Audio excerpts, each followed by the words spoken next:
नमस्कार मित्रांनो, स्वागत आहे तुमच्या नव्या व्हिडिओमध्ये, ज्यामध्ये आज आपण बघणार आहोत की DCA नंतर प्लेसमेंटसाठी काय करावं. बघा, जर तुम्हाला पण प्लेसमेंट पाहिजे DCA नंतर, तर त्यासाठी कोणकोणत्या गोष्टी तुम्हाला फॉलो करणं गरजेचं असतं. कोणकोणत्या गोष्टी ज्या आहेत तुम्हाला प्लेसमेंट चांगली मिळवून देऊ शकतात, तेच आपण आज बघणार आहोत. तर हा व्हिडिओ शेवटपर्यंत बघा आणि चॅनलवरती नवीन असाल तर सबस्क्राईब पण करून द्या. आणि चला व्हिडिओमध्ये बघूया की DCA नंतर प्लेसमेंटसाठी काय करावं.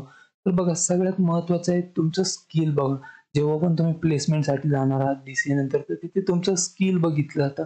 त्यामध्ये मग तुमचं जे पण तुम्हाला आतापर्यंत एक्सपिरियन्स आलेला आहे किंवा तुमचे जे पण प्रोजेक्ट्स आहे, तुम्ही जो पण प्रॅक्टिकल एक्सपिरियन्स घेतलेला आहे, हा चांगला असणं गरजेचं आहे. त्यासाठी तुम्ही तुमचं जे प्रॅक्टिकल स्किल आहे, जे पण तुमचं प्रॉब्लेम सॉल्व्हिंग स्किल असेल, तर ते तुमचं चांगलं असणं गरजेचं आहे. त्यामध्ये मग कम्युनिकेशन स्किल सुद्धा येतं. ते पण तुमचं चांगलं असणं गरजेचं आहे. प्रॉब्लेम सॉल्व्हिंग स्किल किंवा टीमवर्क कसं आहे तुमचं, या सगळ्या गोष्टी ज्या मॅटर करत असतात, तर तुम्ही ते करू शकता. किंवा प्रोग्रामिंग लँग्वेजेस जे असतात, त्याचे कॉन्सेप्ट जे आहे ते फंडामेंटल्स तुमचे क्लिअर असणं गरजेचं आहे. तर त्याच्यामुळे पण तुमचे जे प्लेसमेंट मिळायचे चान्सेस असतात ते जास्ती होत असतात. त्यानंतर सोबत येते इंटर्नशिप. बघा, इंटर्नशिपमुळे पण सध्या खूप जास्त लोकांना जे आहे प्लेसमेंट मिळत आहे. इंटर्नशिपमुळे काय, की बघा, बऱ्याचशा कंपन्यांना काय करायला लागत आहे, एक्सपिरियन्सवाले कॅन्डिडेट लागत आहे.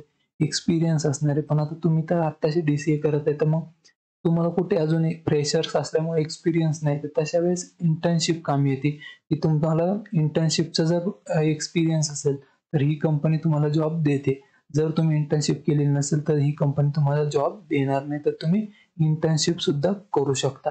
आणि त्यानंतर बघा, इंटरव्ह्यू हा एक खूप मॅटर करत असतो. आता इंटरव्ह्यूचं जे स्किल आहे ते तुमच्याकडे असणं खूप गरजेचं आहे. कारण जर तुम्ही इंटरव्ह्यूमध्ये चांगलं परफॉर्म केलं, तर तुम्हाला पॅकेज सुद्धा चांगलं मिळत असतं. जेवढं चांगलं तुम्ही परफॉर्म कराल इंटरव्ह्यूमध्ये, तेवढं जास्ती पॅकेज तुम्हाला मिळत असतं. तर इंटरव्ह्यूमध्ये खूप चांगल्या प्रकारे तुम्हाला ॲन्सर्स वगैरे द्यायचे, त्या कम्युनिकेशन जे असेल त्यांच्यासोबत ते चांगलं ठेवायचं आहे. त्यासाठी तुम्ही मॉक इंटरव्ह्यूची प्रॅक्टिस करू शकता. तुमच्या मित्रांची मदत घेऊ शकता किंवा फॅमिलीची पण मदत घेऊ शकता. ते तुम्हाला क्वेश्चन्स विचारतील, तुम्ही त्याचा ॲन्सर द्यायचा. अशा प्रकारे तुम्ही जे आहेत ते मॉक इंटरव्ह्यू सुद्धा प्रॅक्टिस करू शकता. पण इंटरव्ह्यूची तुम्हाला प्रॅक्टिस जी आहे ती चांगली करायची आहे.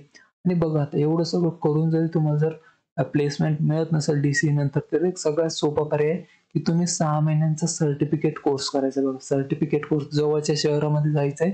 तिथे बरेचसे क्लासेसवाले आहेत, इन्स्टिट्यूट आहे, की जे तुम्हाला 6 महिन्यांचे कोर्स प्रोव्हाईड करतात. त्यामध्ये मग तुमच्या आवडीनं घेऊ शकता. फुल स्टॅक असेल, सायबर सिक्युरिटी, ते घेऊ शकता. आणि त्याच्यानंतर तुम्ही 6 महिने ट्रेनिंग देतील ते तुम्हाला.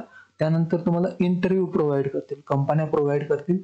त्यामध्ये जर तुम्ही चांगलं परफॉर्म केलं इंटरव्ह्यूमध्ये, तर तुम्हाला तिथूनच जे आहे प्लेसमेंट मिळून जाईल. तर इथे जे चान्सेस आहे तुमचे प्लेसमेंट मिळण्याचे, ते जास्ती असतात. तर तुम्ही हे करू शकता. आणि याच्या रिलेटेड जर काही माहिती हवी असेल, तर मला कमेंटमध्ये नक्की विचारू शकता. मी तिथे पण तुम्हाला नेहमी रिप्लाय करत असतो.